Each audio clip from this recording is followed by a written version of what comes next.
If I asked you what comes to mind when I say the word Amish, some of you might say a horse and a buggy. If I asked you what comes to mind when I say the words Amish Schooling, some of you might say one room, one teacher, and many children. Most people aren't too familiar with the Amish culture, including myself. After doing a fair share of research, I found out some very interesting things about the way Amish school children are taught.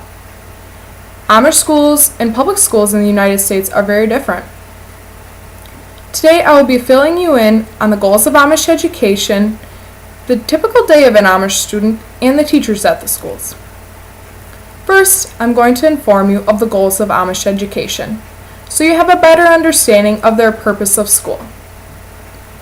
According to exploringamishcountry.com, students are taught the worth of hard work, ethical living, and how to become a valuable member of the Amish community. Amish education does not seek out to create artists, scientists, musicians, or actors.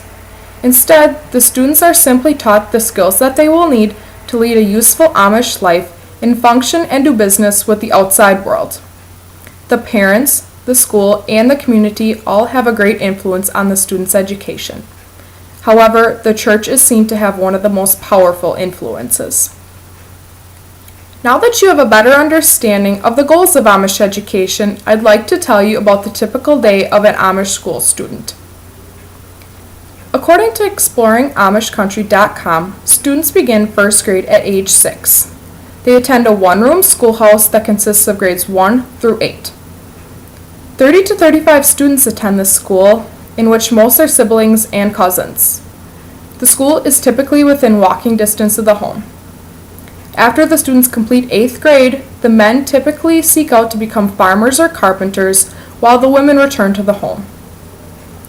English, reading, writing, and arithmetic are the subjects that the students are taught, because they are seen to be the skills that will be needed after completing 8th grade. The school day typically begins at 8:30 in the morning and is finished by 3:30 in the afternoon. The day begins with Bible reading, hymn singing, and reciting the Lord's Prayer. However, religion is not taught in schools because it is seen to be the responsibility of the parents and the church.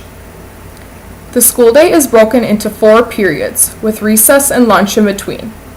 Softball is the students' favorite game to play during recess. Since there are so many different grades that attend the one-room schoolhouse, teachers must teach individual grades at some point during the day. When the students who are not being taught are at school, they're either assigned chores or they're working on lessons for later on. Some chores that the students might be assigned include cleaning the chalkboard or bringing in firewood. These tasks teach the students patience, cooperation, and obedience. Once the day is done, the students walk home. Now that you have a good understanding of the typical day of an Amish student, I'd like to tell you about the teachers at the Amish schools. According to AmishHeartland.com, new teachers are chosen from the Amish community and are typically young ladies. Since the young lady that is chosen only has an 8th grade education herself, it is very important that she is strong in her faith and sticks to the Amish way of thinking.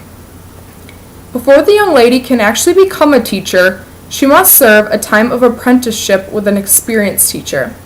This is a lot like a student teacher in a public school.